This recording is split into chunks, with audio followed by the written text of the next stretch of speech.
C'est bien, hein, pour la fin de ce 2020, ça a déjà été une année de comme ça. Voilà, on ne dit pas parce que peut-être que c'est enregistré. Et évidemment, il fallait aussi que le dernier culte ne soit pas correctement enregistré. Là, j'ai même perdu Bon, voilà. J'y vais comme ça. J'espère qu'au moins sur la carte, il sera enregistré. Et hop, j'essaie de voir vraiment les portraits qu'il faut. Tac. Tac. Et tac. Et avec ça, on y va comme ça. Alors, maintenant il faut que je trouve mon culte. Parce qu'avec tous ces effrois,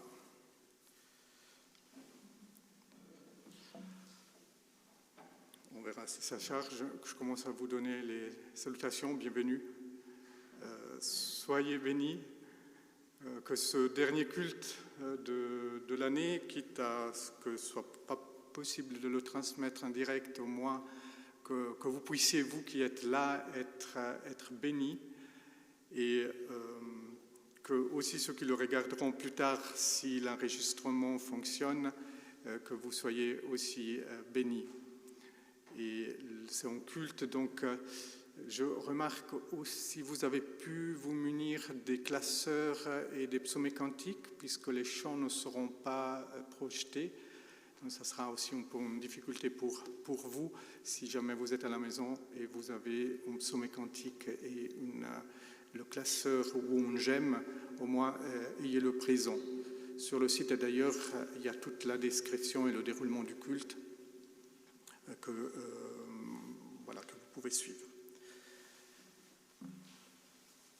Nous voulons commencer ce culte par la prière. Seigneur, avec ce culte se termine, pas tout à fait, mais en tout cas, l'année 2020, c'est le dernier culte. Voilà, c'était une occasion pour être Église d'une façon différente. C'était une façon pour prendre conscience aussi de sa propre fragilité, de méditer sur notre nature humaine. Et Seigneur, bénis encore ce dernier culte et sois au milieu de nous. Amen. Et je vous invite à prendre donc le prochain cantique, c'est le cantique dans les psaumes cantiques, le 268, les cantiques 1, 2 et 3, Viens peuple fidèle.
Mon âme, que tout en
nous commençons au moment de louange avec un psaume, le psaume 148. C'est un psaume qui invite toutes les créatures à louer Dieu. Et ce qui est important de remarquer dans ce psaume, au fond, c'est qu'il nous invite, nous aussi, à reconnaître que cette vie est un don de Dieu, est un cadeau de Dieu. C'est que Dieu seul a le pouvoir sur notre vie et que donc nous ne devrions pas nous faire de grands soucis pour autre chose en disant, ben voilà, Dieu seul est le maître et le Seigneur de notre vie. Et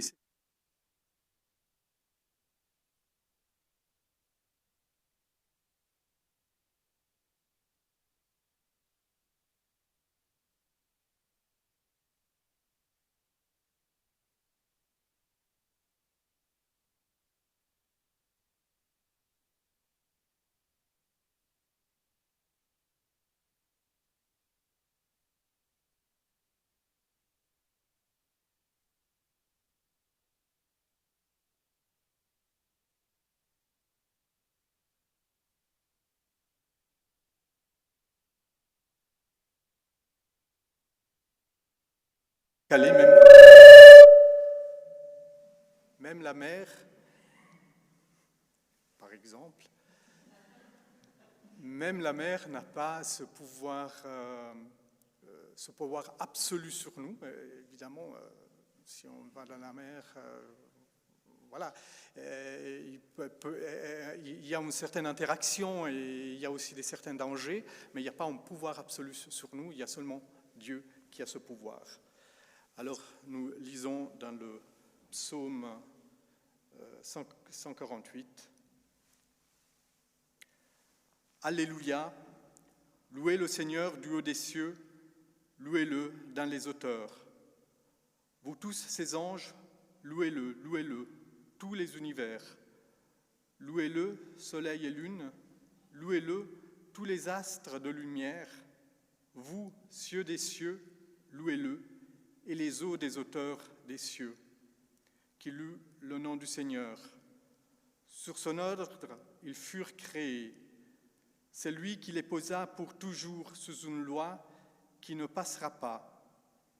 Louez le Seigneur depuis la terre, monstres marins, tous les abîmes, feu et grêle, neige et brouillard, vent d'ouragan qui accomplit sa parole, les arbres des vergers, tous les cèdres, les montagnes et toutes les collines, les bêtes sauvages et tous les troupeaux, les reptiles et l'oiseau qui vole, les rois de la terre et tous les peuples, les princes et tous les juges de la terre, tous les jeunes gens et jeunes filles, les vieillards comme les enfants, qui louent le nom du Seigneur, le seul au-dessus de tout nom, sur le ciel et sur la terre sa splendeur. Il accroît la vigueur de son peuple, louange de tous ses fidèles, des fils d'Israël, le peuple de ses proches.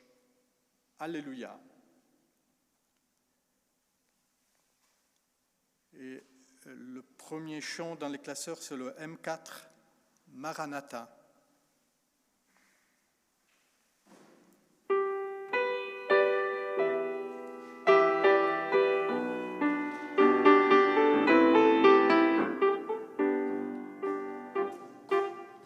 Lève les yeux vers les montagnes,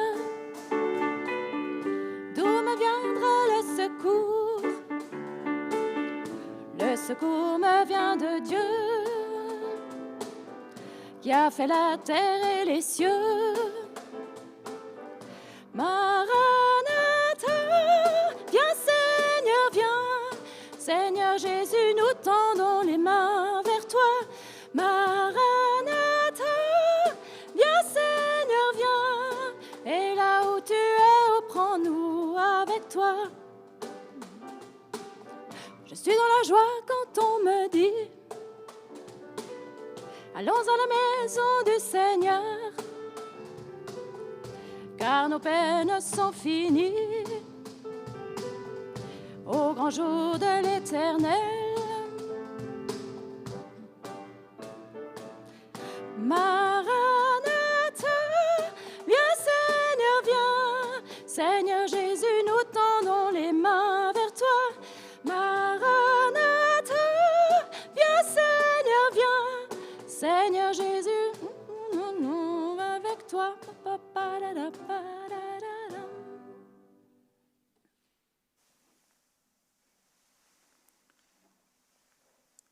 Réjouis-toi, fille de Sion, autre chant qui rappelle cette période de Noël. Réjouis-toi, fille de Sion fera écho au texte du prophète Ésaïe que nous écouterons tout à l'heure. C'est le numéro R3 de vos psaumes.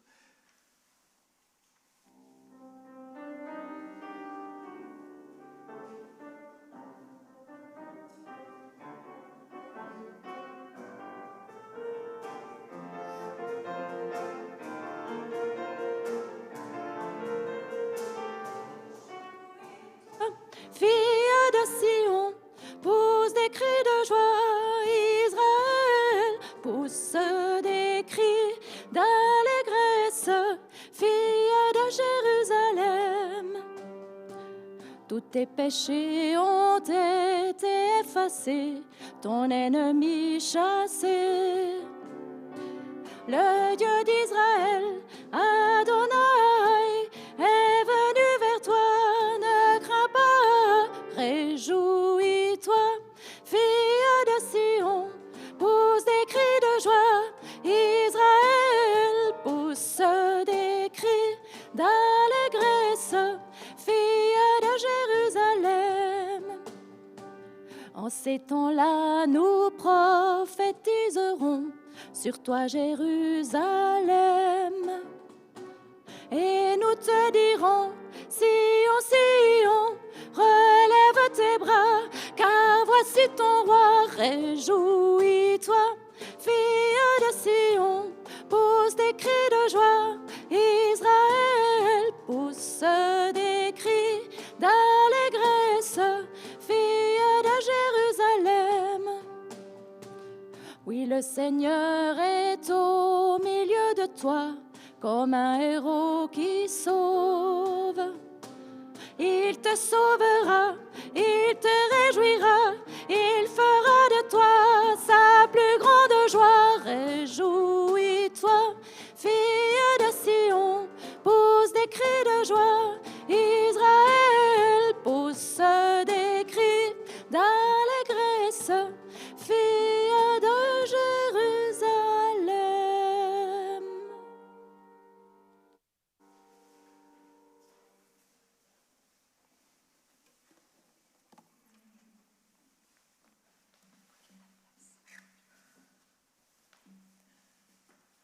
Réjouis-toi, fille de Sion, réjouissons-nous. Je vous appelle à la louange.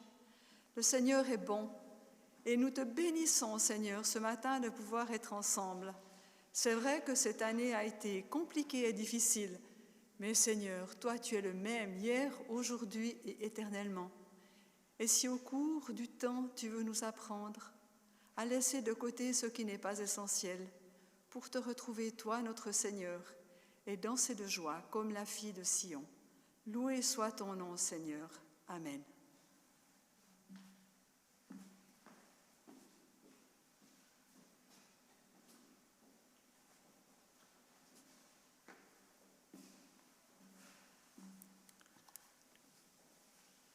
Et nous prenons le prochain chant, c'est le N2, Né de la poussière, autre chant qui nous rappelle Noël.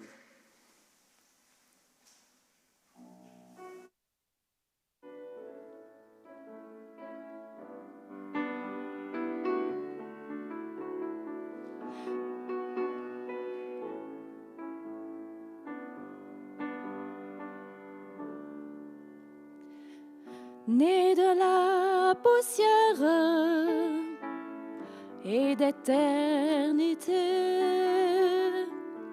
j'ai vu la lumière, elle m'a racheté, et le cœur avide de vraie liberté, j'ai suivi ce guide nommé vérité. Il est la vérité, le chemin et la vie. On ne vient au Père que par lui. Il est la vérité, le chemin et la vie. On ne vient au Père que par lui. Ton regard s'étonne, tu ne comprends pas. Un roi qui pardonne, ça n'existe pas. Un roi qui s'incline devant ses sujets, couronné d'épines, à toi de juger. Il est la vérité, le chemin et la vie. On ne vient au Père que par lui. Il est la vérité, le chemin et la vie. On ne vient au Père que par lui.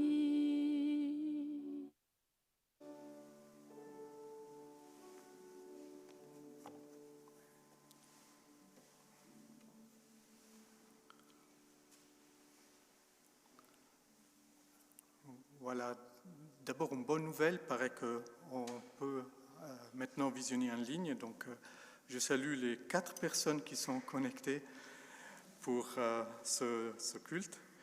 Je pense qu'on en a perdu quelques-uns malheureusement et j'espère en récupérer au cours de ce culte. Nous lisons maintenant les 2 lectures d'aujourd'hui et je vous invite à les accueillir dans la prière. Dieu notre Père, nous sommes tes enfants bien-aimés. Rends-nous capables de reconnaître en tout homme et toute femme le Christ caché dans notre humanité, lui qui vit et qui règne avec toi, Père, et le Saint-Esprit, un seul Dieu, pour les siècles des siècles. Amen.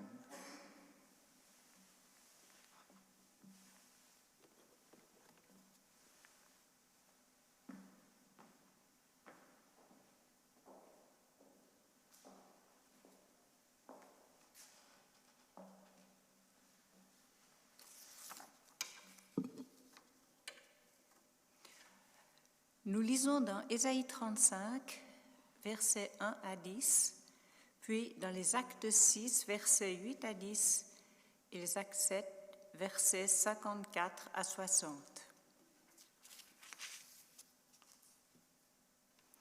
Le désert est la terre de la soif, qu'ils se réjouissent.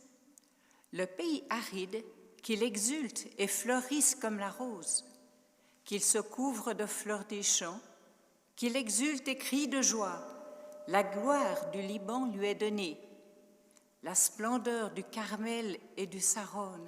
On verra la gloire du Seigneur, la splendeur de notre Dieu. Fortifiez les mains défaillantes, affermissez les genoux qui fléchissent. Dites aux gens qui s'affolent, soyez forts, ne craignez pas. Voici votre Dieu, c'est la vengeance qui vient, la revanche de Dieu.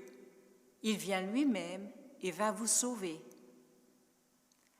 Alors se dessilleront les yeux des aveugles et s'ouvriront les oreilles des sourds. Alors le boiteux bondira comme un cerf et la bouche du muet criera de joie, car l'eau jaillira dans le désert, des torrents dans le pays aride. La terre brûlante se chargera en lac, la région de la soif en eau jaillissante. Dans le séjour où gîtent les chacals, l'herbe deviendra des roseaux et des joncs. Là, il y aura une chaussée, une voie qu'on appellera la voie sacrée. L'homme impur n'y passera pas, il suit sa propre voie, et les insensés ne viendront pas s'y égarer. Là, il n'y aura pas de lion, aucune bête féroce ne surgira. Il ne s'en trouvera pas, mais les rachetés y marcheront. Ceux qu'a libérés le Seigneur reviennent. Ils entrent dans Sion avec des cris de fête, couronnés de l'éternelle joie. Allégrés ces joies les rejoindront, douleur et plainte s'enfuient.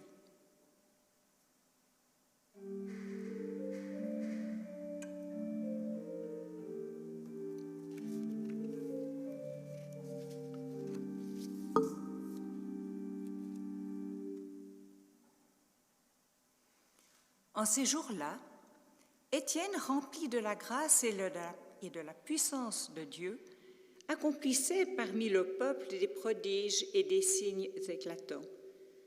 Intervinrent alors certaines gens de la synagogue, dites des affranchis, ainsi que des Cyrénéens et des Alexandrins, et aussi des gens originaires de Cilicie et de la province d'Asie. Ils se mirent à discuter avec Étienne, mais sans pouvoir résister à la sagesse et à l'esprit qui le faisait parler. Ceux qui écoutaient ce discours avaient le cœur exaspéré et grinçaient des dents contre Étienne. Mais lui, rempli de l'Esprit Saint, fixait le ciel du regard. Il vit la gloire de Dieu et Jésus debout à la droite de Dieu.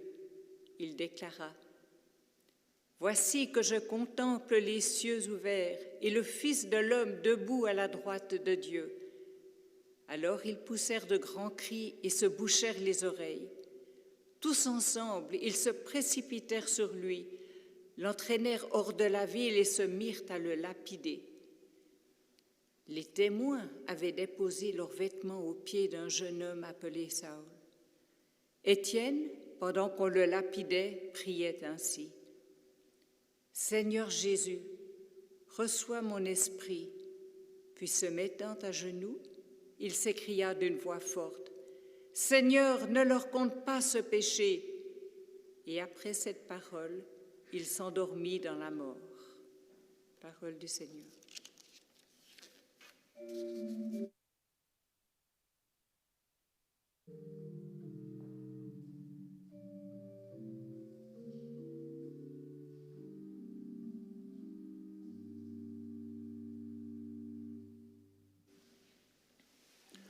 Voilà, je voulais finir cette année avec un texte positif.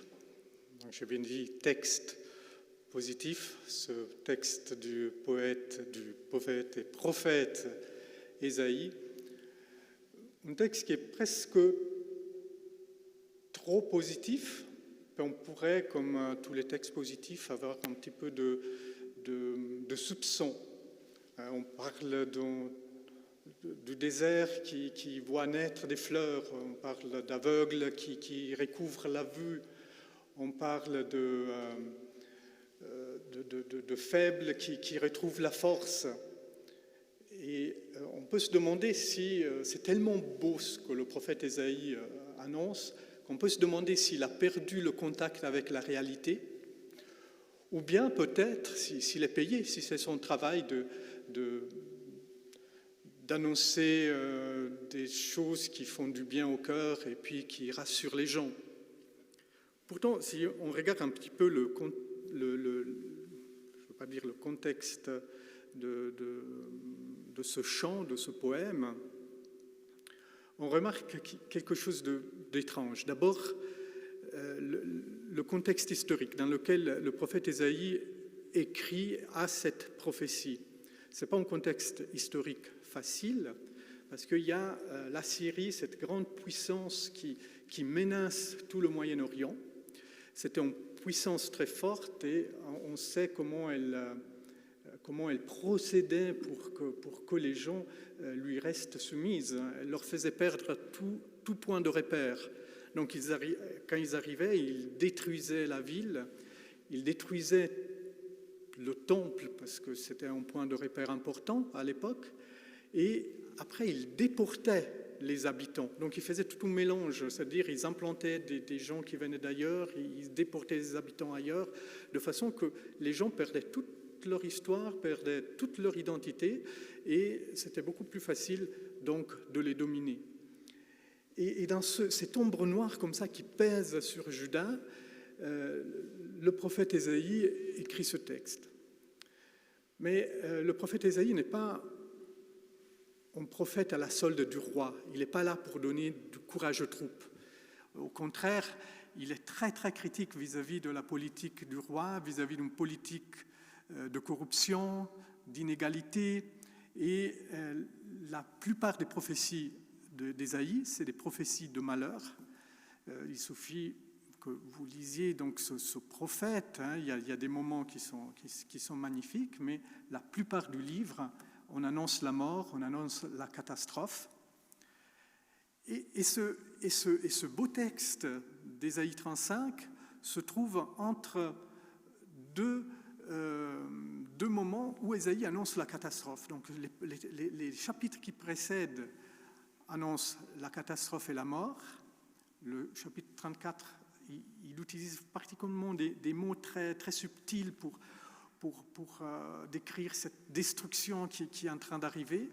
Et les chapitres qui suivent également, il annonce la catastrophe et la mort. Alors, ce texte est étrange parce que tout d'un coup, on a un texte magnifique qui annonce une nouvelle création, comme si le prophète voyait la catastrophe qui arrivait, mais il arrivait à voir plus loin et il voyait cette promesse qui était encore destinée à Juda malgré ses infidélités.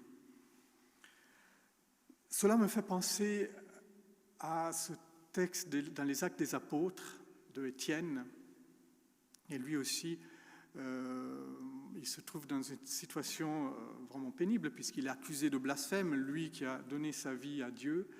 Il est insulté, il est condamné injustement, il est tué d'une façon en plus particulièrement cruelle puisqu'il est lapidé.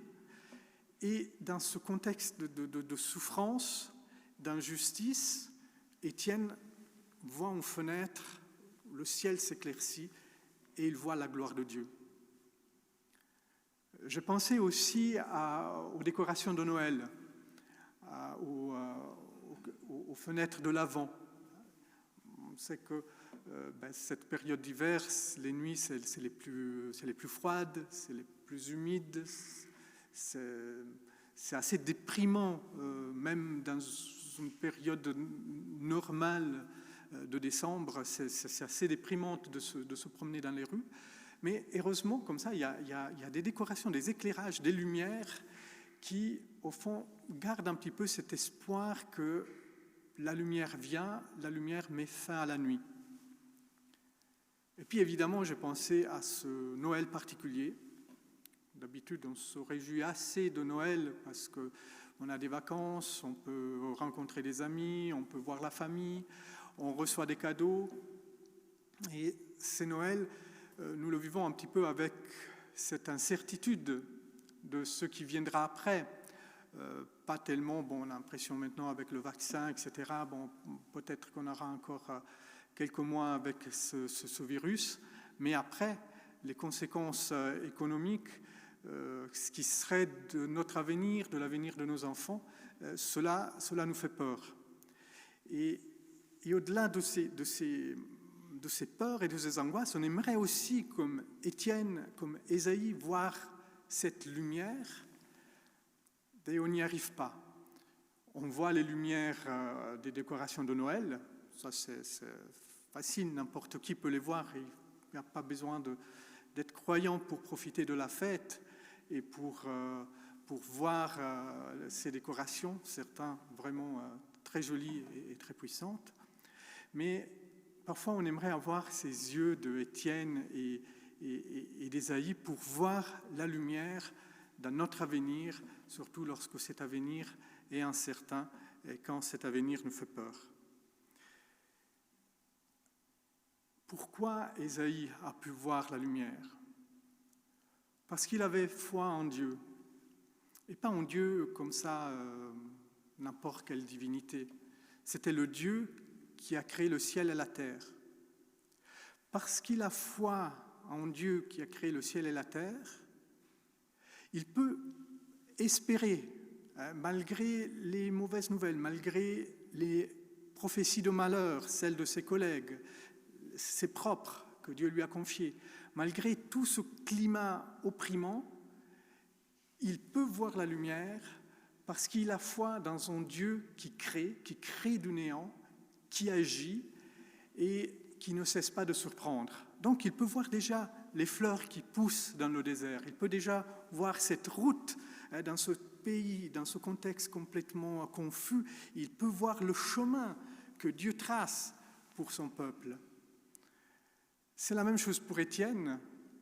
Il y a aussi foi dans un Dieu qui crée, et ce Dieu qui a fait surgir la vie du néant, la lumière des ténèbres, ce même Dieu qui fait pousser les fleurs dans le désert, c'est ce Dieu qui a rappelé Jésus de la mort à la vie.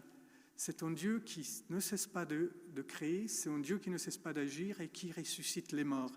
Donc Étienne, malgré la souffrance qu'il est en train d'endurer, malgré les pierres qui lui plombent dessus, il peut voir la gloire de Dieu.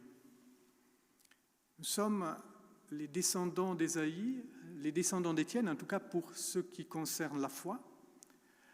La foi dans un Dieu créateur peut nous donne cette espérance que dans le désert des fleurs peuvent pousser, qu'au-delà des ruines de notre civilisation, il y a l'herbe qui est déjà en train de grandir. Et cette espérance, ce n'est pas une illusion. On pourrait dire, c'est facile parler comme ça d'espérance, d'un monde meilleur, mais on sait que, voilà, il y a des choses qui nous font vraiment souci et qui arriveront. Et c'est la même chose pour Ésaïe aussi. On sait que Judas va payer pour son idolâtrie, pour sa politique injuste, inégale. On sait que Étienne, malheureusement, premier martyr, il va aussi mourir. Mais on sait aussi qu'autant dans un camp d'exécution, autant dans un désert, Dieu agit et Dieu est toujours là pour surgir la vie. Il est notre Rédempteur. Il y a ce mot dans le verset 9 de ce beau poème, de cette prophétie du prophète Ésaïe. On comprend mieux ce que c'est le Dieu créateur, dans lequel il mettait Ésaïe et Étienne, et nous aussi mettons notre espérance. Le mot rédempteur, ça paraît un mot un peu plus difficile. On le met toujours en lien avec la foi. Donc on se demande, qu'est-ce que ça peut bien signifier ce mot, même si on sent que c'est un mot positif. Mais enfin, à l'époque d'Ésaïe, c'était un mot qui était très utilisé. Et c'était utilisé même dans le cadre familial. L'idée de famille à l'époque d'Ésaïe était beaucoup plus large. Ça dépassait les 10 personnes auxquelles on a droit aujourd'hui. C'était vraiment tous les cousins et tout. Et il arrivait, comme dans toutes les familles, il y en a qui, la plupart, ils s'en sortent un peu comme tout le monde. Il y en a qui ont particulièrement fortune et qui arrivent à accumuler une grande richesse. Et puis il y en a qui ils ont la malchance et qui tombent dans la précarité et dans la pauvreté. Or, le Rédempteur était le membre de la famille qui avait fait fortune et qui partageait sa fortune avec les membres de la famille les plus faibles et les plus pauvres. Évidemment, il n'y avait rien qui disait qu'il était obligé de faire ça. Il aurait pu, il pouvait, celui qui était censé aider les membres de la famille les plus fragiles, il pouvait dire, mais au fond, cette fortune, je l'ai gagnée moi, je la garde pour moi, je dépense tout ce que j'ai, je le dépense pour moi. Mais ça, ce n'est pas une logique de vie, c'est une logique de mort. L'individualisme, l'égoïsme amène toute une société, toute une civilisation vers sa destruction et vers sa mort. Ésaïe le disait déjà. La logique de Dieu est différente, heureusement, parce que si il gardait les choses pour lui, s'il gardait la vie pour lui, ce monde n'existerait pas, et nous non plus. Mais il a une logique de vie et c'est une logique de partage. Et cette logique de partage, en tant que membre de sa famille, nous sommes aussi invités à la vivre. C'est ce que faisait Étienne. Étienne était diacre. Étienne avait construit toute sa vocation et toute sa vie sur le partage. Et parce qu'il vivait dans cette dynamique de partage, il vivait dans cette dynamique de vie, que cette assurance que la gloire de Dieu continuait à briller sur lui malgré l'injustice et la mort qu'il subissait, était très fortement présent. Ésaïe, lui, nous invite à nous réjouir de cette création, recréation que Dieu va faire. Et le fait de se réjouir, ça montre d'un côté, bien sûr, que c'est Dieu qui agit, mais aussi que nous sommes appelés à entrer dans cette dynamique. C'est Dieu qui continue à donner la vie, mais nous sommes aussi entrés dans cette dynamique de partage. Et c'est cette dynamique de partage auquel nous invite autant Ésaïe par cette injonction de nous réjouir, autant Étienne par son exemple de vie. C'est cette dynamique que nous sommes aujourd'hui invités, malgré l'insécurité. On sait que quand l'avenir est incertain, on a plutôt tendance à retirer ses billes, à les garder pour soi, pour sauver au moins soi-même. Mais si nous faisons comme ça, il n'y aura plus de promesse de vie. La promesse de Dieu restera à l'être morte. Pour que cette promesse se réalise, pour que cette dynamique créatrice de Dieu puisse prendre place, nous devons entrer dans cette démarche de foi du peuple de Dieu, celle de partager. Et c'est là qu'on pourrait vraiment dire, comme dit Ésaïe, voici ton Dieu qui est créateur et qui est rédempteur, ce Dieu qui crée et qui partage. C'est aussi cette dynamique qui pourra donner un vrai avenir à notre terre et à notre vie. Amen.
Alors nous voici aux annonces. Donc d'abord, pour vous dire qu'on a 11 connexions. Quelqu'un nous a rejoint pendant ce moment et puis je profite aussi pour les saluer. Il y en a un qui a pas peu apprécié ma remarque, il est parti.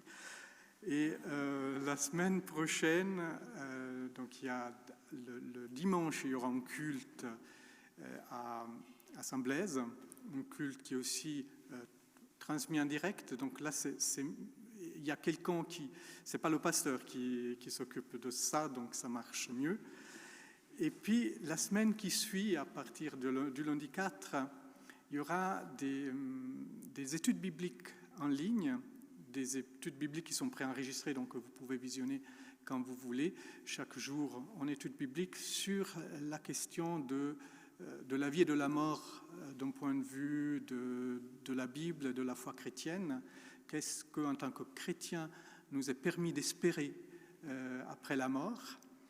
Et le jeudi, j'ai imaginé, parce que je peux imaginer qu'il y a beaucoup de questions qui surgissent, une visioconférence avec les personnes qui ont envie de poser des questions. Et donc après, ceux qui ont suivi ces études bibliques pourront se connecter à 20h le jeudi. Le jeudi, ça doit être le 7 ou le 8, je ne sais plus.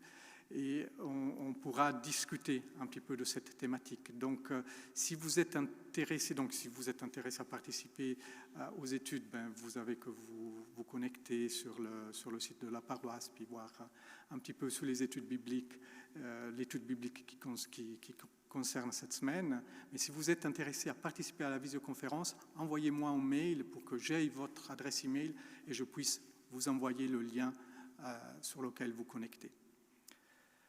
Voilà, nous poursuivons avec la prière d'intercession et le Notre Père avant de prendre le dernier cantique et de recevoir les paroles de bénédiction.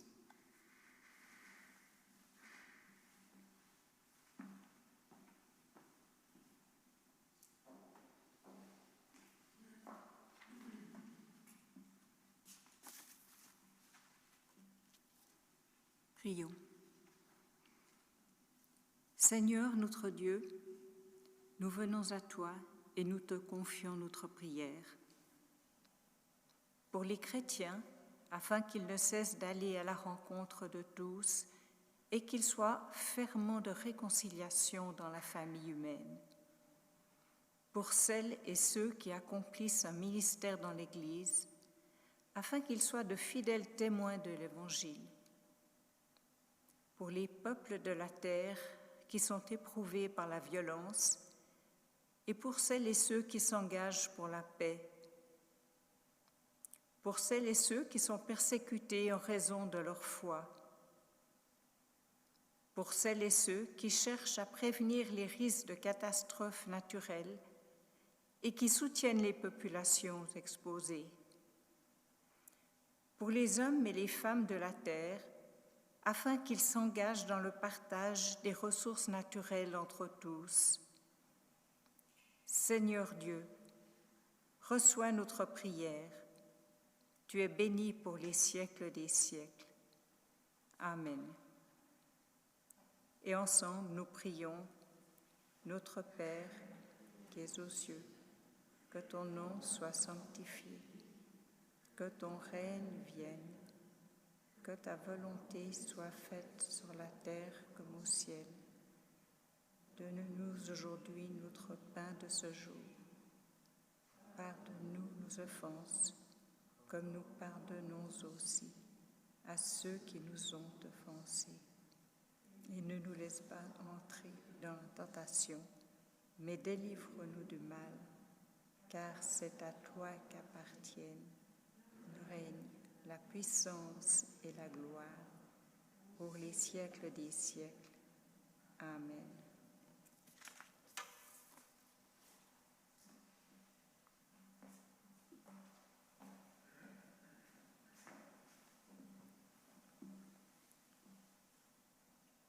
Et dans les psaumes et cantiques, je vous invite à prendre le cantique 265 et chanter les 2 strophes « Tu es la joie ».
recevez la bénédiction de Dieu.